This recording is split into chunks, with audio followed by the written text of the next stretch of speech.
Was it hard to get the mindset back to go, hey, it's still impressive to dominate a division the way you have? No, I mean, look, obviously it stung straight after it, but play on, man. It just adds to the story. I'm going to get that rematch. Don't worry. I'm going to do my business this weekend, and I'll get that rematch, and then it's just going to add to the story. You know what I mean? It was a close one. Do we think we did enough? Yeah. Was it a robbery? No. It was a very, very close fight.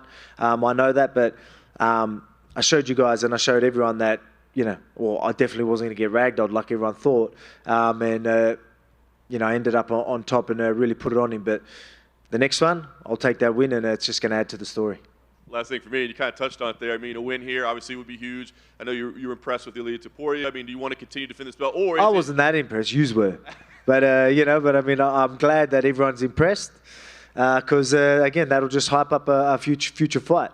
Just, but I've got more of a threat in front of me this weekend, so I'm going to pay attention to that. If Ilya wants that smoke, it's going to be good because I know he will talk that trash, which is fun, and punching people in the face that talk trash is so much better. Alex, just going off that, why exactly weren't you impressed with Ilya? What did you see that we perhaps didn't see in that fight? Well, mate, I can't give too much away, right? I think, I think a lot of people could probably touch on some of the things, but put it this way. People don't look like that when I'm in front of them. You mentioned there about the people talking trash. I'm assuming you weren't that impressed with his prediction that he would beat you in the first round, should you mean? Yeah, dreaming. Okay. With the Islam fight, is that one of those fights where 25 minutes in there with him gives you such a good game plan and blueprint for how to beat him the second time? He's one of those guys that once you compete against him, the first time you know exactly the adjustments you need to make for the second fight. Mate, I knew what adjustments I needed to make as soon as I stepped out of that octagon. Straight away I was like, man, I wanted that rematch right now. Like, I know what to do. But yeah, everyone knows I'm good with the rematches. And yes, they're just right now, again, I've got to focus on Yair Rodriguez. But that'll come. Yeah. With the Rodriguez thing, you're going from lightweight back down to featherweight. I saw in some of your pre-fight stuff that you were saying you felt a lot sharper and more explosive. What's the biggest sort of thing you weren't expecting from the weight changes that you've had over the last year? So going heavier? Well, so you've got from going heavier and then going back lighter. Oh, yeah, but I mean, obviously noticed that extra weight. That's why during camp, like when I was doing the bulking and I was a little bit heavy, doing everyone knows the workload that I've got. It was at the end of the week, my body was definitely feeling it, carrying that weight and wasn't obviously moving as much, and just definitely warn you that little bit more. So halfway through the camp, I'm like, I want to be a little bit lighter. I want to be, because I reckon I'm going to be just as strong anyway, and I'm going to be fast. So we found that perfect weight, and that was a little bit lighter. So I wasn't too much heavier than I would be this weekend, to be quite honest. Not too much anyway. But it feels good to be at featherweight again and being as sharp as ever. So definitely that bulk made me stronger though. That camp and again rising to that challenge, to that occasion, definitely put some of my skills on a whole nother level. In some of the footage you put on your YouTube channel ahead of this fight, I've seen some spinning kicks from you that we haven't necessarily seen a lot. Is part of you kind of like, I'd love to knock out Yair, the spinning kick guy, with my own spinning kick? Mate, I do beat a lot of people at their own game, so you never know. As I've been saying, Taekwondo Volk is coming for fucking everyone. Excuse my French. So. Right here. A lot of talk going into this card about like Robert Whittaker maybe making a quick turnaround for Sydney. Is there any interest on your behalf to do that? I know you said you want to be active, or is that maybe too much with like championship fights? Oh, I mean, it wouldn't be too much. There's a couple of hurdles there. Like obviously making sure you got the right opponent, making sure there's no injuries and little things like that. But so Emma's my wife is due like 2 days before the Sydney card. So there's another little hurdle there. But we're talking to doctors, maybe induce a week earlier, or you know what I mean? Like we'll see what we could do. With all the stops. If we do get Islam and Charles again as the next lightweight title fight, do you expect that to go similar, or do you think maybe we get a different result this time? I expect that to go similar. And that's no disrespect. Well, I mean, obviously, Charles is very dangerous. He can always catch him, but I think. Islam's style, he's patient. He doesn't take unnecessary risks. So you need to, put it to him in different ways than just hoping to land something, just one shot. I think so. And I'm not saying that's all how Charles fights. I just think, look, Islam's good. He's well rounded. You know what I mean? A lot of people are trying to say, oh, we found a chink in the arm, or he's like, I've, figured the puzzle and all that. That's me. That's because I was in front of him. He is as good as you were saying, but I just told you that how good I am, and was going to show you that. But again, every time I talk about it, I'm just like, fuck, if only I got my hand raised, it's so much better conversation to have. But yeah, I see it being the same. So I'm the guy to take that belt. If Charles did win, would any of you be disappointed? Like, is going back to 155, is it about beating Islam or the belt? What's more important to you? Beating Islam. Mm-hmm. Alex, over here.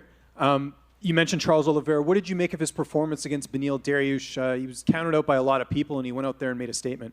It was. I was surprised by how many people were counting him out.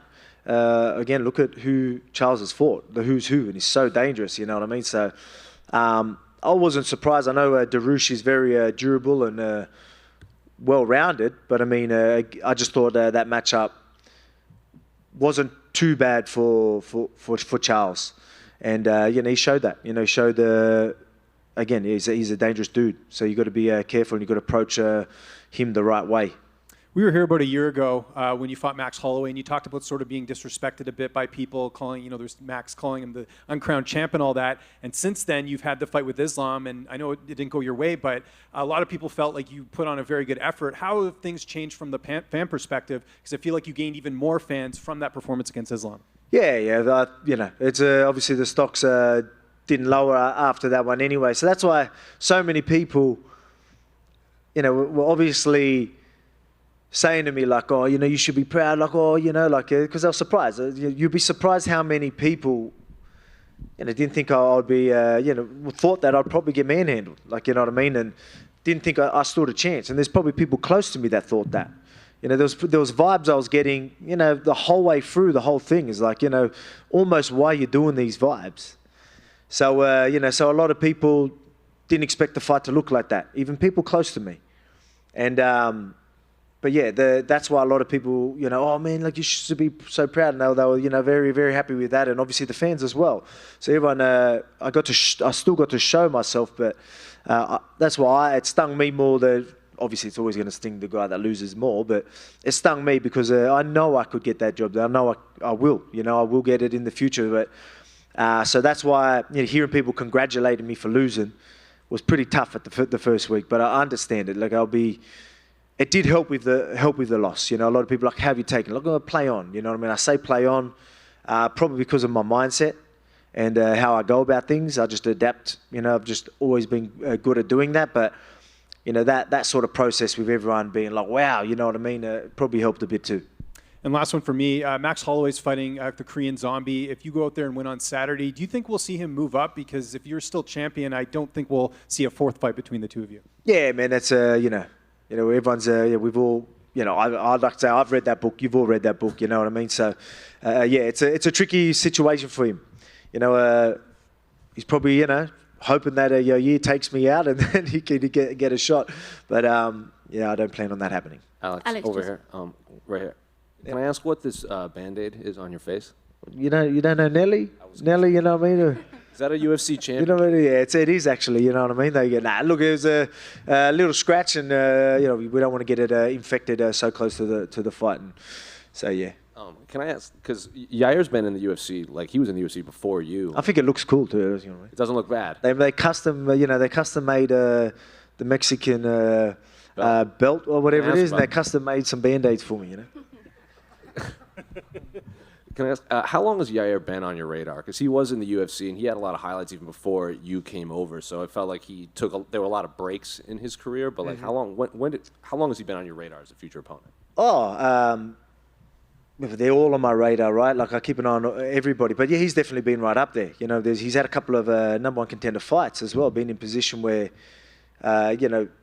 knowing that he could be next or coming up soon. So I'm definitely, because I know how dangerous he is, so I knew he would eventually be there. But you just had to wait for the right time that it was his turn, and being interim champ, it's his turn. So the timing fits very well, and here we are, International Fight Week. Do you pay attention at all to the top of the bantamweight division too? Because there's fighters like Aljamain Sterling that says like, well, look, if I beat Sean O'Malley, I'm going to go up, and that's another possible super fight for you. So do you pay attention to down there as much too? Oh yeah, for sure. Like I think if he goes out there and takes out Sean, like he's definitely paid his dues. How many times defenses would that be? 3 or 4. 4, yeah. Yeah. So there you go. I think so. He's a big dude, but yeah, we'll just obviously he's got a tough fight ahead of him. But yeah, that's another possible fight. So yeah, there's plenty of options. And again, I want to be active. So cool, keep him rolling. Are the Nuggets going to be in attendance? Yeah, I think Jamal Murray's definitely going to be there. I don't know who else. So, see, I'm a Nuggets guy. So yeah, it was good. The timing was perfect actually. So I ended up meeting him in August last year, and he got into the season. I was backing him, and they won. Perfect. And now he's going to be here International Fight Week to support me. So looking forward to it. And the last one for me, Saturday's going to be Robbie Lawler's last fight in the UFC. So I'm curious if you have any favorite memories or favorite fights from his career. Oh man, there's so many. So many. I mean, that war they had the face off, you know what I mean, and his lip was just completely open. You know, that's got to be a pretty iconic moment. So even me and myself and Ortega had like a face off, you know what I mean. I was even like sort of thinking I get them sort of vibes, you know what I mean. So that just shows you, you know, that's a big moment for me. But you know, I think of that when I look at that Ortega. So it shows you how much of a big moment that was, especially the blood they had and, you know, the war they had. It's crazy. Alex, people always remember those fights. Alex, just over here. You mentioned about the transition back down to 145. Was that hard, and do you see yourself being able to do that successfully, going back and forth through the divisions? Yeah, no, it wasn't too hard. Actually, I didn't end up that much heavier. So we did the body scans once we knew the fight was happening, and we were sitting at pretty much the same that same weight or like muscle and everything as we did like for July last year. So I don't think we actually put on too much. So and I don't want to for next time at lightweight. I know I don't need to because the strength's not the issue. Yeah, and I know my strength and my technique will be enough for all the lightweights anyway. So then that'll make that transition much easier. Do you think that would impact your performances at all at lightweight, making that transition? Nah, because I'm going to sit around pretty much the same weight. Mm-hmm. And you worked with Carl Van Roo in the run-up to this fight. How beneficial was that? Oh, yeah. I was lucky enough to have a couple of people in camp that Yair is very good at all ranges. Long range, obviously you got the Taekwondo, and then you got the short range sort of unpredictable things that come from everywhere. So I was lucky enough to have Blood Diamond, who's if you ever watched his kickboxing highlights, go have a look at that, and you'll see a lot in Yair Rodriguez there. So that was great having him there, and obviously he's bigger. And then Carl Van Roo, that 11-time Taekwondo world champion. You know, he's a specialist at what he does, and he does MMA. He understands the game. He did a lot of study and really committed to being a training partner for me, and he's, again, a lot bigger than me. So having guys like that to not just go through and work techniques with me, I was sparring these guys. So, you know, having a longer, rangier, 11-time world champion Taekwondo guy spinning some crazy shit at you, that'll keep you on your toes. So, you know, I'll be on my toes ready for whatever comes come Saturday night.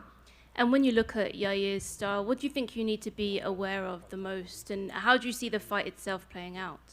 Be aware of everything, because everything's coming from everywhere. But again, we all know that I make people fight my fight.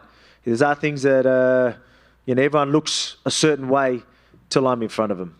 You know what I mean? So yeah, it's no surprise that people, you know, my opponent's volume goes down, and a lot of their strong assets, are usually a compromise. Yeah, I'm usually able to nullify a lot of people's strengths. So look forward to doing that. Again, Taekwondo Volk, he's coming.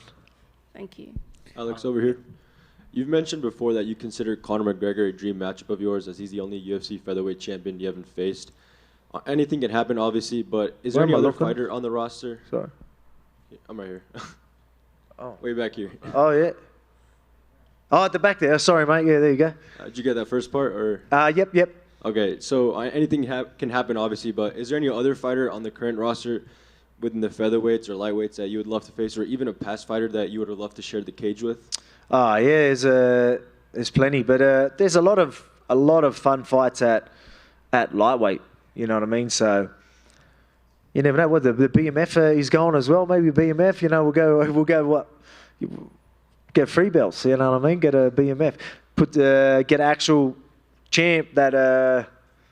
I don't know. I think that'd be cool. You know, get some credibility on that BMF belt. Having a champ that goes in there and takes it as well. So I think that's another option. There you go. I mean, they're great fights as well. So there's a reason why they're getting it. You know, they're exciting, big names. So yeah, there's a lot of exciting fights. But I mean, these are fights that can definitely happen in the near future. That's awesome. And you were talking about your teammates, but you got to watch one of them, Craig Jones, compete on the Fight Pass Invitational. How special was that to see him compete and win, and even walk out to your song as well? Yeah, that was cool. I didn't expect that. I didn't know he was going to walk out to the song. But yeah, good. You know, he didn't. He faced a legend of the sport who's no joke, and to go out there and take the win was awesome. Beautiful way to start the week. You know, our little trip here to Vegas, and I'll end it with another big win, and then we can properly celebrate afterwards. And last one for me. At XS, everyone's invited. I see that Prime bottle next to you. Congratulations on the deal. How did that deal come together? Yeah, just obviously it's a big deal, massive opportunity, and just got talking to Logan, met him a couple of times, and yeah, that's how it started. Hey, Alex. And we're in our prime, right? So perfect fit. Back left here. Yep. Quick question for you. You know, as big of a betting favorite as it really comes in terms of a champion fighting a #1 contender, let alone an interim champion, you know, how does it feel to get this much respect from the odds makers?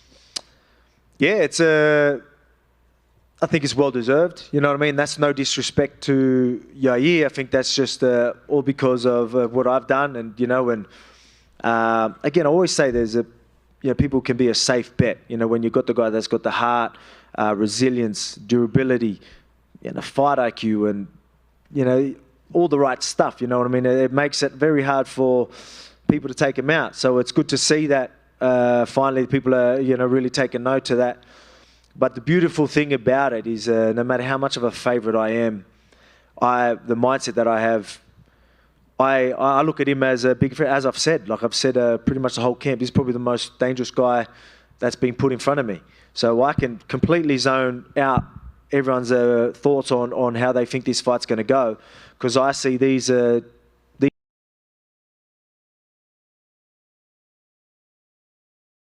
You'll never see me underdone every time I step in that octagon. Awesome. And then last question for you. You know, in Las Vegas, anything you particularly enjoy about Las Vegas? Everything. I enjoy everything. I mean, I was asked, what do I love about it and what I hate about it. I love and hate both of them. Right now, while I'm cutting weight, not being able to eat and really, really enjoy Vegas, I hate it. But then straight after the fight, I'm going to love it. Alex, you mentioned earlier Yair's custom belt that he had up there. You know, the interim belt itself rubs a lot of fans the wrong way, but he's sitting up there with an interim belt and the custom belt both in front of you. What do you think about that? Like, do you think that's maybe disrespectful at all in a way? For a second, I seen a bit of red on that. I was like, wait a second, is this the Mexican one? No, sorry, do I feel disrespected? Yeah, that he's sitting up there with 2 titles and neither of them are the undisputed one. I don't care. You know what I mean? I know I'm the champ. Everyone in here knows I'm the champ. The world knows I'm the champ. So it doesn't faze me one bit. As I said, and that's no disrespect to Yair Rodriguez, but, mate, make the most of it. Enjoy it while it lasts, because I plan on winning this weekend. And just last thing, what did you and Mel Gibson talk about? No, man, just he's obviously a fan of the sport. You see him at a lot of events. He's been at a couple of my events, and just said that he loves seeing someone that's I think his words were excellent at their craft, something like that. Just sort of stuff like that. And obviously I've said I was a big fan, and it's cool to have Braveheart saying shit like that to you. Hey, Alex. I just wanted your thoughts on Ilia Topuria, him as a fighter, and just his fight with Josh Emmett. Like, do you feel like he's next? Yeah, I think that we'll use all hyping him up. A lot of people are asking me about him. So yeah, keep honestly keep my contenders, top contenders away from him, because I might not be facing him. You know what I mean? Like, again, use a saying he's the guy, and well, yeah, cool. Well, that's good. Let's keep him away from everyone, so he can. If he's going to get a whooping, let's make it from me. Thank you. No worries.